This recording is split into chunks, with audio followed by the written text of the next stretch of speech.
भाग 25।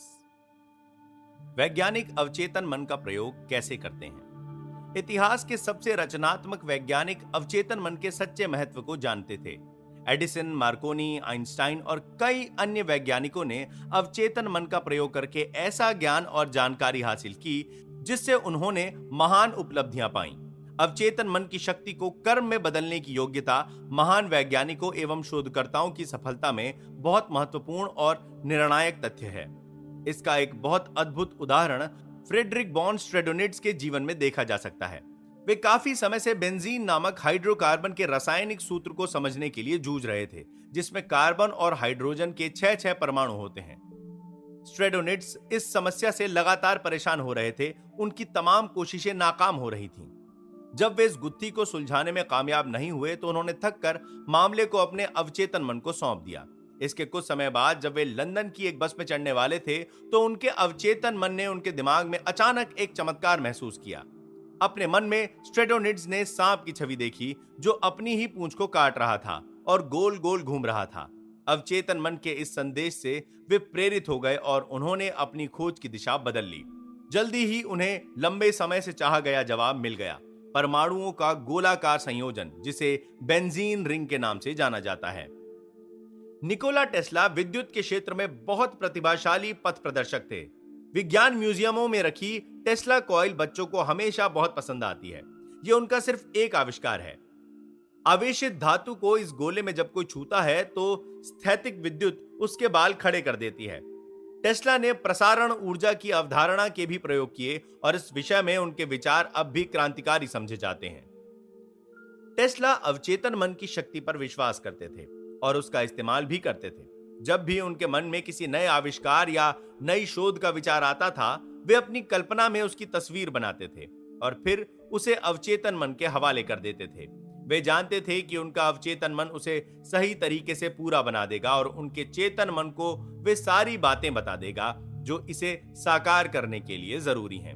हर संभावित सुधार पर शांति से मनन करने की वजह से गलतियां सुधारने में उनका जरा भी समय बर्बाद नहीं हुआ। उनके साथ काम करने वाले तकनीशियनों को वे अपने मस्तिष्क से निकला आदेशपूर्ण उत्पाद देने में सक्षम थे। एक साक्षात्कार में उन्होंने कहा था, मेरा यंत्र हमेशा मेरी कल्पना के अनुरूप ही काम करता है। पिछले 20 वर्षों में इसका एक भी अपवाद नहीं है। हार्वर्ड यूनिवर्सिटी के प्रोफेसर लुई एगेजिस 19वीं सदी के सबसे प्रसिद्ध अमेरिकी प्रकृति वैज्ञानिकों में से एक थे। उन्होंने अपने अवचेतन मन की महान शक्तियों को नींद में महसूस किया। नीचे दिया गया उदाहरण एगेसिस की जीवनी से लिया गया है, जिसे उनकी विधवा पत्नी ने लिखा है।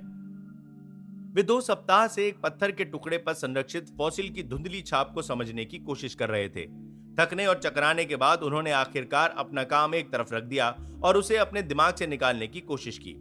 इसके ठीक बाद एक बार आधी रात को जब उनकी नींद खुली तो उन्हें यकीन था कि सोते समय उन्होंने उसी मछली को देखा था जिसमें सभी खोए हुए अंग पूरी तरह से दिख रहे थे।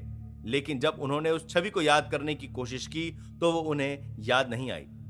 बहरहाल वो ये सोचकर जॉर्डिन डेस प्लांटेस के पास एक बार फिर उस छवि को देखने गए ताकि शायद उससे उन्हें सपना याद आ जाए।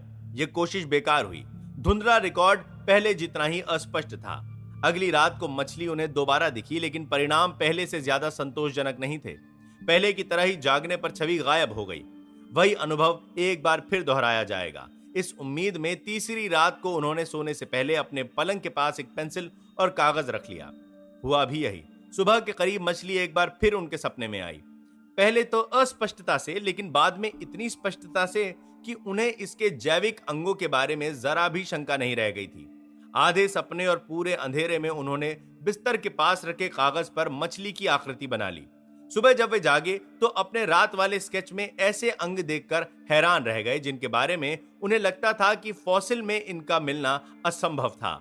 वे जल्दी से जॉर्डिन डेस प्लांटेस के पास गए। स्केच के मार्गदर्शन से उन्होंने पत्थर की सतह को छेनी से छीला, जिसके नीचे मछली के बाकी अंग छिपे हुए थे। जब मछली पूरी तरह से बाहर आ गई तो वो उनके सपने व स्केच के अनुरूप निकली और वे आसानी से उसका वर्गीकरण कर पाए। 1920 के दशक के मशहूर कैनेडियन डॉक्टर और शोधकर्ता डॉक्टर फ्रेडरिक बैटिंग ने अपना ध्यान डायबिटीज की ओर केंद्रित किया। उस समय तक चिकित्सा विज्ञान इस बीमारी की रोकथाम का कोई प्रभावी उपाय नहीं सुझा पाया था। डॉक्टर बैटिंग ने इस विषय पर प्रयोग करने और इस पर उपलब्ध अंतर्राष्ट्रीय साहित्य के अध्ययन में काफी समय लगाया, लेकिन उन्होंने जो भी रास्ता निकाला वो बंद मिला। असफल कोशिशों के लंबे दिनों के बाद एक रात को वो सो गए। नींद में उन्हें अवचेतन मन ने निर्देश दिया कि वे कुत्तों की बिगड़ी हुई पैनक्रियाटिक डक्ट से अवशेष निकाल लें। इस प्रेरणा से वे इंसुलिन की खोज कर पाए, जो आज भी असंख्य लोगों की मदद कर रही है। डॉक्टर बैटिंग काफी समय से चेतन मन से इस समस्या को सुलझाने की कोशिश कर रहे थे। उनके अवचेतन ने इसके अनुरूप प्रतिक्रिया की। इससे यह निष्कर्ष नहीं निकलता है कि आपको भी हमेशा रातों रात जवाब मिल जाएगा। हो सकता है जवाब कुछ समय तक न मिले। हताश न हो। हर रात सोने से ठीक पहले समस्या अपने अवचेतन मन के हवाले इस तरह करते रहें जैसे आपने ये काम पहले कभी न किया हो। अगर समाधान मिलने में ज्यादा देर लगे तो संभव है आप ये सोच रहे हो कि अवचेतन मन को सौंपा गया सवाल इतना बड़ा है कि उसे सुलझाने में लंबा समय लग जाएगा। यह हैरानी की बात नहीं है। आमतौर पर हम सभी को विश्वास होता है कि हमारी समस्याएं मुश्किल हैं। अगर वे मुश्किल नहीं होती तो वे समस्याएं नहीं होती। जो भी हो, यह धारणा गलत है। आपका अवचेतन मन समय और स्थान के बंधन से परे है।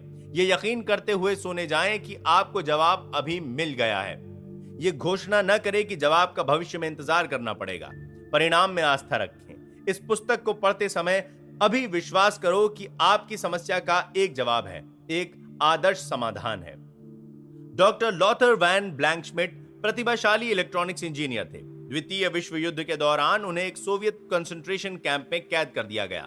वे अपने बचाव और अंततः आजादी की ओर भाग निकलने का श्रेय अपने अवचेतन मन की शक्तियों को देते हैं। मैं रूस में एक कोयला खदान में युद्धबंदी था और मैंने जेल के अहाते में अपने चारों तरफ लोगों को मरते देखा। क्रूर पहरेदार, दंभी ऑफिसर और चालाक कम्युनिस्ट अफसर हम पर नजर रखते थे। थोड़े से मेडिकल चेकअप के बाद हर कैदी के कोयले का कोटा तय कर दिया जाता था। मेरा कोटा 300 पाउंड प्रतिदिन था। अगर कोई कैदी अपना कोटा पूरा नहीं करता था तो उसे मिलने वाले थोड़े से राशन में भी कटौती कर दी जाती थी और कुछ ही समय में वो कब्र में पहुंच जाता था। मैं वहां से भागने पर ध्यान केंद्रित करने लगा। मैं जानता था कि मेरा अवचेतन मन किसी न किसी तरह कोई रास्ता खोज लेगा। जर्मनी में मेरा घर बर्बाद हो गया था। मेरा परिवार मिट गया था। मेरे सभी मित्र और पूर्व सहयोगी या तो युद्ध में मारे जा चुके थे या फिर कंसंट्रेशन कैंपों में कैद थे। मैंने अपने अवचेतन मन से कहा, मैं लॉस एंजलिस पहुंचना चाहता हूं और आपको रास्ता खोजना है। मैंने लॉस एंजलिस की तस्वीरें देखी थी और मुझे कुछ सड़कें और इमारतें बहुत अच्छी तरह याद थीं। मैं उन्हें बार बार याद करने लगा। हर दिन, हर रात मैं कल्पना करता था कि मैं विल्शायर रोड पर एक अमेरिकी लड़की के साथ टहल रहा हूं जिससे मैं युद्ध से पहले बर्लिन में मिला था। अब वो मेरी पत्नी है। मेरी कल्पना में हम स्टोर्स में गए, बसों में यात्रा की और रेस्टोरेंट्स में भोजन किया। हर रात मैं खास तौर पर स्वयं को अपनी काल्पनिक अमेरिकी कार में लॉस एंजलिस की सड़कों पर इधर से उधर जाते देखता था। मैंने ये सब बहुत स्पष्ट और वास्तविक बना लिया। मेरे मस्तिष्क में ये तस्वीरें उतनी ही वास्तविक या स्वाभाविक थीं जितना कि कंसंट्रेशन कैंप के बाहर लगा पेड़। हर सुबह प्रमुख पहरेदार लाइन में खड़े कैदियों को गिनता था। वो कहता था 1, 2, 3 आदि। एक दिन जब 17 नंबर पुकारा गया, जो मेरा क्रम था, तो मैं अलग खड़ा हो गया। इस बीच पहरेदार को किसी ने एक आध मिनट के लिए बुलवा लिया और वापस लौटने पर उसने गलती से अगले आदमी को 17 नंबर के रूप में गिन लिया। जब शाम को कैदी लौटे तो उनकी संख्या पूरी निकली। किसी को पता नहीं चला कि मैं नहीं लौटा हूं और मैं जानता था कि यह पता चलने में उन्हें काफी समय लगेगा। मैं बिना किसी को पता चले कैंप से बाहर निकल गया और 24 घंटों तक पैदल चलता रहा। अगले दिन मैंने एक वीरान कस्बे में आराम किया। मैं मछली पकड़कर और कुछ जंगली पक्षियों का शिकार करके उन्हें खाकर जिंदा रहा। मैंने पोलैंड जाने वाली कोयले की ट्रेनें देखी और रात को उनमें यात्रा की जब तक कि मैं पोलैंड नहीं पहुंच गया। दोस्तों की मदद से मैंने लूसन, स्विट्जरलैंड का रुख किया। एक शाम पैलेस होटल लूसन में मैंने एक अमेरिकी व्यक्ति और उसकी पत्नी से बात की। उस आदमी ने मुझसे पूछा कि क्या मैं सांता मोनिका, कैलिफोर्निया में उसके घर अतिथि बनना पसंद करूंगा। मैंने स्वीकार कर लिया। लॉस एंजलिस पहुंचने पर मैंने पाया कि उनका शॉफर मुझे विल्शायर रोड तथा अन्य सड़कों पर ले जा रहा था जिनकी स्पष्ट कल्पना मैंने रूसी कोयला खदान में महीनों तक की थी। मैंने उन इमारतों को पहचान लिया जिन्हें मैंने अपने मन में इतनी बार देखा था। ऐसा लग रहा था जैसे मैं पहले भी लॉस एंजलिस आ चुका हूं। मैं अपनी मंजिल तक पहुंच गया था। मैं कभी भी अवचेतन मन के चमत्कारों पर हैरान होना बंद नहीं कर सकता, क्योंकि इसके पास ऐसे तरीके होते हैं जिनके बारे में हम कुछ नहीं जानते। आपके अवचेतन मन में मानव जाति के इतिहास में हुई हर चीज की स्मृति होती है। प्राचीन खंडहरों और पूर्व संस्कृतियों के लोगों द्वारा छोड़ी गई असंख्य वस्तुओं का अध्ययन करने वाले पुरातत्ववेत्ता अपने काम में काल्पनिक अनुभूति का बेहतरीन प्रयोग कर सकते हैं। उनका अवचेतन मन प्राचीन दृश्यों के पुनर्निर्माण में उनकी सहायता कर सकता है। मृत अतीत दोबारा सजीव बन सकता है। वैज्ञानिक इन प्राचीन इमारतों के टुकड़ों को देखता है और पूर्व सभ्यताओं के बर्तनों, मूर्तियों, औजारों तथा घरेलू सामानों का अध्ययन करता है।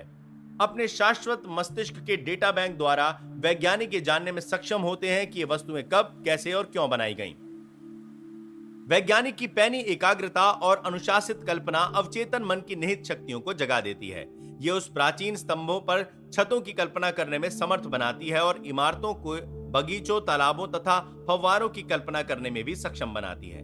कंकाल पर आंखें, नसें और मांसपेशियों का लबादा डाल दिया जाता है और वे एक बार फिर बोल व चल सकते हैं। मृत अतीत जीवन वर्तमान बन जाता है और हम पाते हैं कि मस्तिष्क में समय या स्थान की कोई दूरी नहीं होती है। अनुशासित, नियंत्रित और निर्देशित कल्पना से आप हर युग के सबसे महान वैज्ञानिकों और प्रेरित चिंतकों के साथी बन सकते हैं।